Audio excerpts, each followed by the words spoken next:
Yes, the government literally investigated why women were into yoga. Why does the world constantly lose its freaking mind over anything women get super passionate about? Did you know that yoga was once considered a dangerous sex cult that lured innocent white women away from their respectable husbands? Which, kind of tracks. This article in Reason magazine by Elizabeth Nolan Brown, which you can see here, When Yoga Sparked a Sex Panic, lays out how 100 years ago, people totally lost their minds over yoga the way that they're currently still and throughout losing their minds over anything, basically, that lets women experience pleasure without guilt.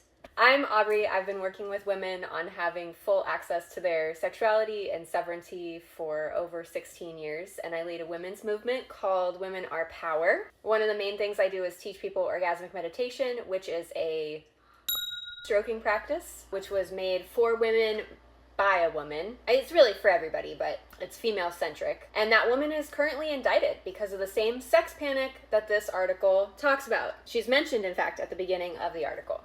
Okay, so you can basically set your watch to this cycle. Women start doing something that makes them feel good, whether it's yoga, psychedelics, or, having sex with a stranger with a septum piercing. And suddenly it becomes a moral crisis, a cultural crisis, something the government has to get involved in. It just explodes. The LA Times in 1911 said, "Eve is eating the apple again." You can feel the panic in that sentence. The whole idea is that women can't be trusted to explore anything outside of their assigned, pre-approved suburban mom duties or like traditional roles or whatever areas that we're allowed to explore in, but don't go too feral outside of that. So here we are in the early 1900s. This full-blown freakout is happening because women are leaving their husbands and like maybe possibly sleeping with brown men. And the Washington Post in 1912 was basically like, oh my God, women are running off to join Hindus and it's a national security issue. Not the exact quote. Here's the exact quote. You can see it here. Federal inquiry into why women join with Hindus. Yes, the government literally investigated why women were into yoga. Imagine the FBI kicking down your door because you took one too many Kundalini classes. And let's be real, this wasn't about yoga. This was about women making choices that men didn't understand and therefore had to be dangerous. The exact same thing is still happening. Women's spirituality, sexuality, basically anything that lets them step outside their neat little boxes immediately gets labeled as a cult. Orgasmic meditation, cult. Tantra, cult. Burning sage, probably indicates there's a cult involved. This recent article points out that this exact cycle where things that are now mainstream, yoga, wellness culture, even stuff like therapy, were once seen as threats to women's delicate little brains. Meanwhile, men can join CrossFit and eat raw liver, and everyone's just like, wow, King, you're so disciplined. Bruh.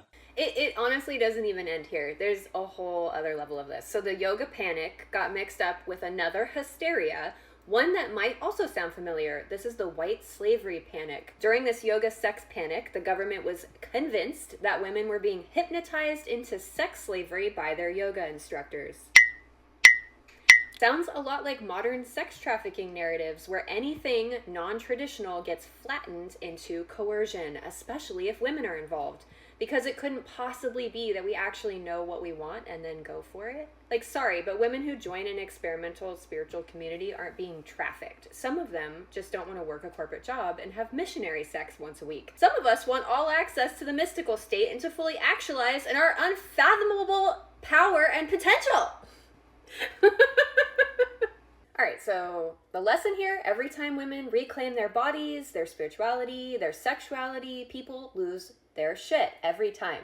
First they call it dangerous, then they call it a cult, then they call it a crime. Yoga was literally criminalized before it became the wellness industrial complex that we know today. Anyway, catch me in 10 years when orgasmic meditation is considered as normal and accepted as yoga is now, and all the mindful men of the world are asking, bro, do you even ohm?